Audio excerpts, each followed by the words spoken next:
മാന്യപ്രേക്ഷകർക്ക് നമസ്കാരം. നമ്മുടെ തലസ്ഥാന നഗരിയിലെ ജനത ഭാരതീയ ജനതാ പാർട്ടിയെ അധികാരത്തിൽ എത്തിച്ചതോട് കൂടിയിട്ട് നമ്മുടെ കേരളത്തിലെ സകല മോദി വിരുദ്ധരും കൂടിയിട്ട് പ്രത്യേകിച്ച് സുഡാപ്പികള്, മൗദൂദികള്, ജിഹാദികള് ഇവരൊക്കെ ഉറഞ്ഞതുള്ളി സോഷ്യൽ മീഡിയയിൽ രംഗത്തെത്തിയിട്ട് നിരന്തരം വിളിച്ചു പറഞ്ഞുകൊണ്ടിരിക്കുക.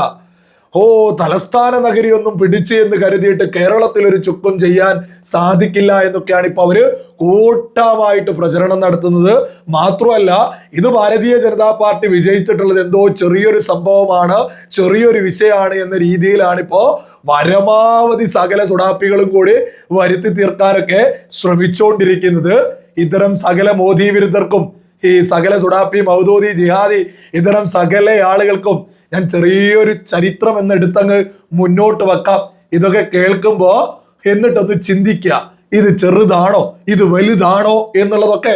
ഞാൻ ഏതായാലും ആ ഒരു ചെറിയൊരു ഭാഗം ഞാനൊന്ന് വായിച്ചു കേൾപ്പിക്കാം. വർഷം 1987 ഗുജറാത്തിലെ അഹമ്മദാബാദ് മുനിസിപ്പൽ കോർപ്പറേഷൻ തിരഞ്ഞെടുപ്പ് ചുമതല അന്നത്തെ BJP സംഘടനാ ജനറൽ സെക്രട്ടറിയായ ശ്രീ നരേന്ദ്രമോദിജി ഏറ്റെടുക്കുന്നു. 3/2 ഭൂരിപക്ഷത്തോടു കൂടി BJPയെ അധികാരത്തിലെത്തിക്കുന്നു. താഴെ തട്ടിൽ നിന്ന് തുടങ്ങിയ ആ സംഘടനാ പ്രവർത്തനം ഇന്ന് ലോകത്തിലെ ഏറ്റവും വലിയ രാഷ്ട്രീയ പ്രസ്ഥാനമായി BJPയെ വളർത്തി.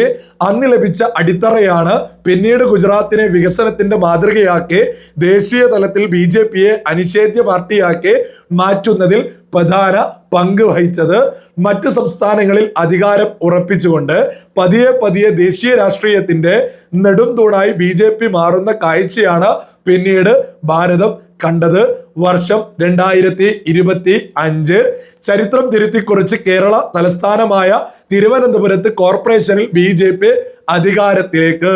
ഇന്ത്യൻ രാഷ്ട്രീയത്തിൽ BJPക്ക് ഏറ്റവും വെല്ലുവിളി ഉയർത്തിയിരുന്ന സംസ്ഥാനമായി വിമർശകർ വിലയിരുത്തിയ കേരളവും മാറുകയാണ്. ഈ വിജയം കേവലം പ്രാദേശികമല്ല, ഇത് കേരളത്തിലെ ജനങ്ങൾ മാറ്റത്തിനായി കാത്തിരിക്കുന്നു എന്നതിന്റെ വ്യക്തമായ രാഷ്ട്രീയ സൂചനയാണ്. അതെ, കേരളത്തിൽ പതിറ്റാണ്ടുകളായി നിലനിന്നിരുന്ന മുന്നണി രാഷ്ട്രീയത്തിന്റെ കോട്ടകൾ തകരുകയാണ്. വളരെ വ്യക്തമാണ്. ഇന്ന് നമ്മുടെ രാജ്യത്തിന്റെ പ്രധാനമന്ത്രിയായിട്ട് നരേന്ദ്രമോദി മുന്നോട്ട് പോകുന്നത് നമ്മൾ അഭിമാനത്തോടുകൂടി നോക്കിക്കാണുന്നില്ലേ? ആ പ്രധാനമന്ത്രി പദത്തിലേക്ക് നരേന്ദ്രമോദിയുടെ തുടക്കം എന്ന് പറയുന്നത് ഗുജറാത്തിലെ അഹമ്മദാബാദിലെ മുനിസിപ്പാലിറ്റിയിൽ നിന്നായിരുന്നു. അദ്ദേഹം മുനിസിപ്പാലിറ്റി ആദ്യം പിടിച്ചെടുക്കുന്നു. കൃത്യമായിട്ട് സംഘടനാ പ്രവർത്തനത്തിലൂടെ അവിടെ ജനങ്ങളിലേക്ക് കാര്യങ്ങൾ എത്തിച്ചിട്ട് ആ മുനിസിപ്പാലിറ്റി പിടിച്ചെടുക്കുന്നു. ആ മുനിസിപ്പാലിറ്റിയിൽ അധികാരത്തിൽ ഭാരതീയ ജനതാ പാർട്ടി എത്തിയതോട് കൂടിയിട്ട് ഭാരതീയ ജനതാ പാർട്ടി അവിടെ ചെയ്തിട്ടുള്ളത്, അവിടെ വലിയ രീതിയിൽ വികസനങ്ങൾ കാഴ്ചവെച്ചോ. ഗുജറാത്തിൽ പിന്നീട് വലിയ രീതിയിൽ വികസനങ്ങൾ കാഴ്ചവെച്ചോ. ഗുജറാത്ത് മോഡൽ എന്ന് പറഞ്ഞുകൊണ്ട് മറ്റ് സംസ്ഥാനങ്ങളിലേക്ക് എത്തി. അങ്ങനെ രാജ്യം മൊത്തം ഇന്ന് ഭാരതീയ ജനതാ പാർട്ടി വളരെ വലിയ രീതിയിൽ പടർന്ന് പന്തലിച്ച് നിൽക്കുന്നു. ഇന്ന് കേരളത്തിലും അതേപോലെ തന്നെയുള്ള ഒരു തുടക്കമല്ലേ നമ്മുടെ കേരളത്തിൽ ഇന്ന് ഈ കഴിഞ്ഞ തിരഞ്ഞെടുപ്പോടുകൂടി, ത്രിതല പഞ്ചായത്ത് തിരഞ്ഞെടുപ്പിന്റെ റിസൾട്ട് വന്നതോട് കൂടിയിട്ട് ബോധമുള്ള ഏതൊരു മലയാളിയും നോക്കിക്കാണുന്നത്. അവിടെ നരേന്ദ്രമോദി ആണെങ്കിൽ നമ്മുടെ കേരളത്തിൽ രാജീവ് ചന്ദ്രശേഖറിന്റെ നേതൃത്വത്തില് നമ്മുടെ തലസ്ഥാന നഗരിയിലെ കോർപ്പറേഷൻ തന്നെയാ പിടിച്ചെടുത്തിട്ടുള്ളത്. അതായത് തല ഭാരതീയ ജനതക്കൊപ്പം തന്നെയാ നിൽക്കുന്നത്. കേരളത്തിന്റെ തല എന്ന് പറയുന്ന തലസ്ഥാന നഗരി ഭാരതീയ ജനതാ പാർട്ടിക്ക് ഒപ്പം നിന്നിരിക്കുന്നു. സ്വാഭാവികമായിട്ടും ഉടലും ഇന്നല്ലേ നാളെ ഭാരതീയ ജനതാ പാർട്ടിക്ക് ഒപ്പം തന്നെയാണ് മുന്നോട്ട് പോവുക എന്നുള്ളതൊരു യാഥാർത്ഥ്യ. ഇനി അഹമ്മദാബാദിൽ നരേന്ദ്രമോദി നടത്തിയതുപോലെ ഗുജറാത്ത് മോഡലാക്കി നരേന്ദ്രമോദി അവതരിപ്പിച്ചതുപോലെ തന്നെ തിരുവനന്തപുരമാണ് രാജീവ് ചന്ദ്രശേഖറിന്റെ നേതൃത്വത്തില് മോഡലാക്കി കേരളത്തിന്റെ മുന്നിലേക്ക് അവതരിപ്പിക്കാൻ പോകുന്നത്. തിരുവനന്തപുരം വലിയ രീതിയിൽ വികസനങ്ങൾ കൊണ്ടുവന്നിട്ട് ഇതാണ് ഞങ്ങൾ കേരളത്തിൽ നടപ്പിലാക്കുക എന്ന് കൃത്യമായിട്ട് രാജീവ് ചന്ദ്രശേഖറിന്റെ നേതൃത്വത്തിൽ ഭാരതീയ ജനതാ പാർട്ടി ഉയർത്തിപ്പിടിക്കുമ്പോ സ്വാഭാവികമായിട്ടും വരുന്ന നിയമസഭാ ഇലക്ഷനിൽ വലിയ മുന്നേറ്റം തന്നെയാണ് ഭാരതീയ ജനതാ പാർട്ടിക്ക് ഉണ്ടാവാൻ പോകുന്നത്. പിന്നെ ഇതിനെങ്ങനെ ഇതൊക്കെ ചെറിയതായിട്ട് ഇത് അങ്ങനെയാണ് ഇങ്ങനെയാണ് എന്ന് പറയുന്നതിന് ഈ പറയുന്ന ആളുകളെ മറ്റൊരു കാര്യം കൂടി ഞാനൊന്ന് എടുത്തങ്ങ് ഓർമ്മിപ്പിക്കാം. തൃശ്ശൂരില് സുരേഷ് ഗോപി മത്സരിക്കാൻ വരുന്ന സമയത്ത് എന്തൊക്കെ പുകയിലായിരുന്നു. ഔദ്യോഗികളുടെയൊക്കെ നേതൃത്വത്തിൽ നൂറുകണക്കിന് വീഡിയോകളായിരുന്നു ജമാഅത്തെ ഇസ്ലാമിയുടെ മീഡിയ വൺ നിരന്തരം സുരേഷ് ഗോപിക്ക് എതിരെ ചെയ്തുകൊണ്ടിരുന്നത്. നമ്മളൊക്കെ അന്ന് ആവുന്നത് പോലെ നൂറുകണക്കിന് വീഡിയോകൾ ഇറക്കി പരമാവധി നമ്മളെ കൊണ്ട് ആവുന്നത് പോലെ അന്ന് പ്രതിരോധം തീർത്ത് അത് ഓൺലൈൻ ചാനലുകൾ നടത്തുന്നവർ അത്തരത്തില് നമ്മുടെ രാജ്യത്ത് നരേന്ദ്രമോദി നടത്തുന്ന വികസനങ്ങള് രാജ്യത്തിന്റെ പുരോഗതി കണ്ട് മനസ്സിലാക്കിയ ഭാരതീയ ജനതാ പാർട്ടിക്ക് പുറത്തുമുള്ള ആളുകള് വലിയ രീതിയിൽ പ്രതിരോധം തീർത്തിട്ടുണ്ട്. വലിയ രീതിയിൽ ഓൺലൈനിലൊക്കെ ഒരുപാട് ആളുകള് വാട്സാപ്പ് സ്റ്റാറ്റസ് ഇട്ട് പ്രതിരോധിക്കാൻ സാധിക്കുന്നവർ അത്തരത്തിൽ സുരേഷ് ഗോപിക്ക് വേണ്ടി പ്രതിരോധം തീർത്ത് ഫേസ്ബുക്കുകളിൽ പോസ്റ്റുകൾ ചെയ്തുകൊണ്ട് സുരേഷ് ഗോപിക്ക് വേണ്ടി പ്രതിരോധം തീർത്ത്. കാരണം എന്താണെന്നറിയോ? ഒരു ഭാഗത്ത് മൗദൂദി, ജിഹാദി, സുഡാപ്പി, കൊങ്ങി, കമ്മി സകലരും ഒരുമിച്ച് ഒറ്റക്കെട്ട ഇവരെന്നിട്ട് ഒരുമിച്ച് നിന്നുകൊണ്ട് സുരേഷ് ഗോപിയെ എതിർക്കുക. നമ്മൾ കണ്ടതല്ലേ നമ്മുടെ കേരളത്തിന്റെ കാതും കണ്ണും എന്ന് പറയുന്ന, കേരളത്തിന്റെ കണ്ണും കാതും തുറന്നു വെച്ചിരിക്കുന്ന ഒരു സമയം.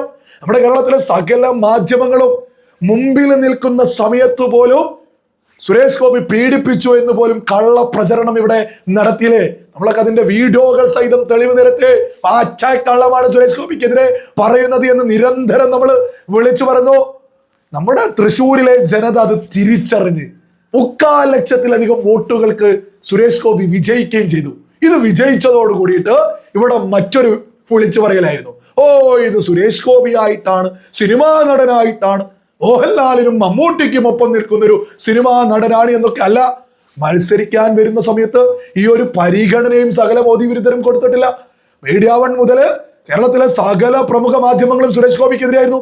ജയിച്ചു കഴിഞ്ഞ സമയത്ത് വിജയിച്ചതിന് ശേഷം പറയും, ഓ ഇത് നടനായിട്ടാണ് എന്ന്. അത്തരം സകലരോടും പറയാനുള്ളത്, അദ്ദേഹം സിനിമാ പോസ്റ്റർ വെച്ചല്ല വിജയിച്ചത്, നരേന്ദ്രമോദിയുടെ പോസ്റ്റർ വെച്ച്, കൃത്യമായിട്ട് വികസന കാഴ്ചപ്പാട് വെച്ച് താമര ചിഹ്നത്തിലാണ് അദ്ദേഹം വിജയിച്ചിട്ടുള്ളത്. അതായത് സുരേഷ് ഗോപിയെ സകല മൗദൂദികളും, സുഡാപ്പികളും, ജിഹാദികളും, പ്രമുഖ മാധ്യമങ്ങളും സകല ആളുകളും തോന്നിയതുപോലെ തെറിവിളികൾ നടത്തി, തോന്നിയതുപോലെ അവർ ചെളി വാരി എറിഞ്ഞു. ആ ചെളിക്കൂമ്പാരത്തിൽ എത്ര സുന്ദരമായിട്ട്, എത്ര ഭംഗിയോട് കൂടിയിട്ടാണ് തൃശ്ശൂരിൽ താമര വിരിഞ്ഞിട്ടുള്ളത്. അതിനുശേഷം ഇപ്പോ തിരുവനന്തപുരത്ത് ഈ ത്രിതല പഞ്ചായത്ത് തിരഞ്ഞെടുപ്പിൽ നമ്മുടെ പ്രമുഖ മാധ്യമങ്ങൾ ഏറ്റവും കൂടുതൽ വേട്ടയാടിയത് തിരുവനന്തപുരത്തെ ഭാരതീയ ജനതാ പാർട്ടിക്കാർക്ക് എതിരെയായിരുന്നു. അവിടെയുള്ള നേതൃത്വത്തിനെതിരെയായിരുന്നു.